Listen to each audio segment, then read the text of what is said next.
नमस्कार, मैं आपका किडनी डॉक्टर भंडारी।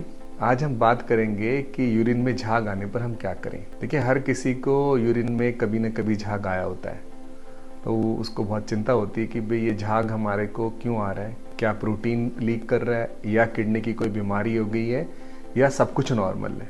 तो आज इस वीडियो में हम ये जानेंगे कि यूरिन में झाग कैसे बनते हैं और झाग आने में हम ये कैसे पता लगाएं कि ये किडनी की बीमारी या प्रोटीन यूरिया से ही है, इसकी क्या जांचें होती है और इसका हम क्या बचाव करें या क्या इलाज संभव है। यूरिन में जो झाग आता है वो एक्चुअली में एक प्रॉपर्टी होती है, सर्फेक्टेंट प्रॉपर्टी, उसकी वजह से आता है। अब जिस चीज़ में भी सर्फेक्टेंट प्रॉपर्टी होगी वो सब झाग बना सकते। जैसे आपने देखा होगा कि जब पहले हम साबुन इस्तेमाल करते थे कपड़े धोने वाला, खासकर जैसे रिन या 555, तो उसमें झाग बनते थे। इस झाग जो बनते थे वो सर्फेक्टेंट प्रॉपर्टी से बनते थे। ये सर्फेक्टेंट प्रॉपर्टी प्रोटीन के अंदर भी होती है, इसीलिए जब हमारा ज़्यादा प्रोटीन निकलता है यूरिन में तो झाग आते हैं। लेकिन हैरानी की बात ये है कि जब झाग यूरिन में आ रहे हैं तो ज़्यादातर केस में प्रोटीन लीक नहीं कर रहा। यूरिन का काम ही हमारा होता है कि टॉक्सिन्स को बाहर निकालना। यूरिन के अंदर यूरिया, क्रेटिनिन, इलेक्ट्रोलाइट्स, सॉल्ट्स और अमोनिया, यूरिक एसिड, तमाम तरह के जहर जो होते किडनी यूरिन के थ्रू ही बाहर निकालती है। तो ये जो जहर होते हैं इनमें भी कईयों में सर्फेक्टेंट प्रॉपर्टी होती है। यानी अगर कोई किसी ने डिहाइड्रेटेड हो गया, पानी कम पिया हुआ है, तो ये इसकी कंसंट्रेशन बढ़ जाती है यूरिन की मात्रा में, तो वो झाग के रूप में हमें दिख सकते हैं। और अगर हमने ज़्यादा पानी पी लिया तो भी झाग आ सकते हैं। मान लो किसी ने पानी पी लिया और यूरिन उसने होल्ड कर लिया, जैसे कि बच्चे और महिलाएं होल्ड कर लेते हैं, तो उनका ब्लैडर भर जाता है। और वो जब भर जाता है तो वो इतनी तेज़ी से यूरिन होता है, उसमें इतनी पावर से होता है कि वो नीचे जहाँ ज़मीन में हो या फिर पानी में गिरता है वहाँ झाग बना देता है। उसमें झाग बनने का कारण प्रेशर होता है और उसकी जो गति होती है धार की, वो कारण होता है। इसके अलावा यूरिन में अगर इन्फेक्शन हो गया तो बैक्टीरिया जो होते हैं वो भी झाग बना सकते हैं। हम जो दवाई लेते हैं यूरिन इन्फेक्शन को ट्रीट करने के लिए या दूसरे तरीके की, उनमें भी कई बार ऐसे सब्सटेंस होते हैं जिसमें सर्फेक्टेंट अगर प्रॉपर्टी हुई तो हमारे को झाग बन सकते हैं। तो आपने देखा कि यूरिन में झाग हमारे कई कारणों से बन सकते हैं। अब हम ये कैसे पता लगाएं कि ये प्रोटीन यूरिया से ही हो रहा है। देखिए, अगर सबसे पहली रिक्वायरमेंट है कि झाग लगातार बनने चाहिए। ऐसा नहीं होना चाहिए कि एक बार झाग आ रहा है, दूसरी बार नहीं आ रहा है, 3 दिन बाद आ रहा है, 4 बाद आ रहा है, नहीं। अगर किसी को प्रोटीन लीक करा होगा तो उसके हर यूरिन में झाग आएगा। और ये झाग दूसरे झाग से अलग कैसे होता है?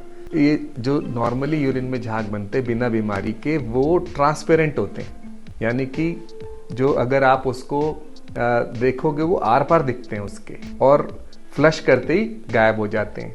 जबकि जो प्रोटीन यूरिया वाले झाग होते हैं वो थोड़े सफ़ेद रंग के होते हैं, उसमें आर पार नहीं दिखता। हम अगर पानी बहाएंगे भी तो भी वो थोड़ा बहुत सफ़ेदपन रह जाता है। अगर इसका लाइव एग्जाम्पल देखना है तो जैसे बियर के गिलास में हम जब ऊपर से बियर डालते हैं तो उसमें झाग बनते हैं बहुत सारे सफ़ेद कलर के। उस तरह का झाग हमारा अगर है तो हो सकता है कि हमारे को प्रोटीन यूरिया हो रहा है। और प्रोटीन यूरिया अक्सर दूसरी सिम्टम भी लेके आता है, जैसे सूजन आना और किडनी के खराबी के अन्य लक्षण लाना।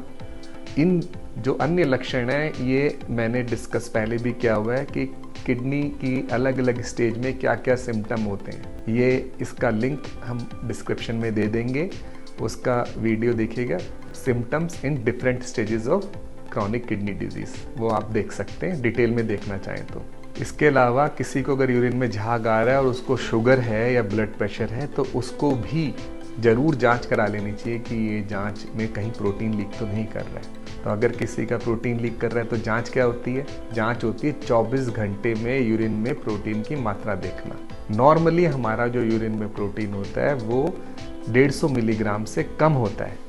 इस पे की भी एक डिटेल वीडियो हमने बनाई हुई है प्रोटीन यूरिया के ऊपर, इसका लिंक भी हम डिस्क्रिप्शन पे दे देंगे, अगर आप देखना चाहें तो इसको डिटेल में देखें। 24 घंटे के अगर यूरिन में प्रोटीन हमारा ज़्यादा आ रहा है तो हो सकता है कि प्रोटीन यूरिया, तो हमें किडनी के डॉक्टर से मिलना चाहिए। पर जो 24 घंटे का यूरिन में प्रोटीन इकट्ठा करना एक बहुत ही हैवी कम्बरसम प्रोसेस है। इसके अंदर आपको कब से कब तक कलेक्ट करना है, और अगर आप बाहर गए हुए हैं तो कैसे कलेक्ट करेंगे। आप गए स्टूल पास करने, लैट्रिन करने, और वहाँ पर यूरिन निकल गया, तो कई बार यूरिन छूट जाता है, तो हमको ये उसकी असल क्वांटिटी नापना बड़ा मुश्किल हो जाता है। आजकल ये चीज़ बहुत आसान हो गई है। हम लोग देखते हैं spot urine protein to creatinine ratio, इसमें प्रोटीन और क्रेटिनिन का रेशियो ले लेते हैं। इससे हमें अंदाज़ा लग जाता है कि 24 घंटे में हमारा कितना प्रोटीन निकल रहा है। अगर हमारा प्रोटीन निकल रहा है तब तो हमें किडनी के डॉक्टर के पास जाना ही पड़ेगा, और वो आपको अलग अलग टेस्ट बताएंगे, जैसे कि किडनी फंक्शन टेस्ट, अल्ट्रासाउंड, उनको जो चीज़ लगेगी उसके हिसाब से जांच होगी आपकी, और फिर आप उनके संपर्क में रहेंगे। लेकिन अगर ये रिपोर्ट नॉर्मल आती है तो चिंता करने की कोई बात नहीं होती है।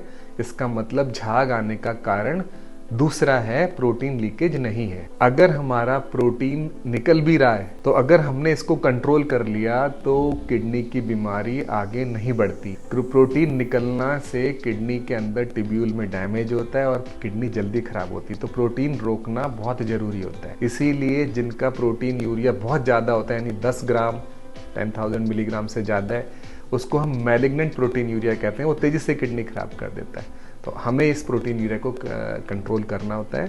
प्रोटीन यूरिया को कंट्रोल करने के लिए कई सारी दवाइयाँ होती है, पर डायबिटीज़ को कंट्रोल रखना और ब्लड प्रेशर को कंट्रोल रखना बहुत ज़रूरी होता है।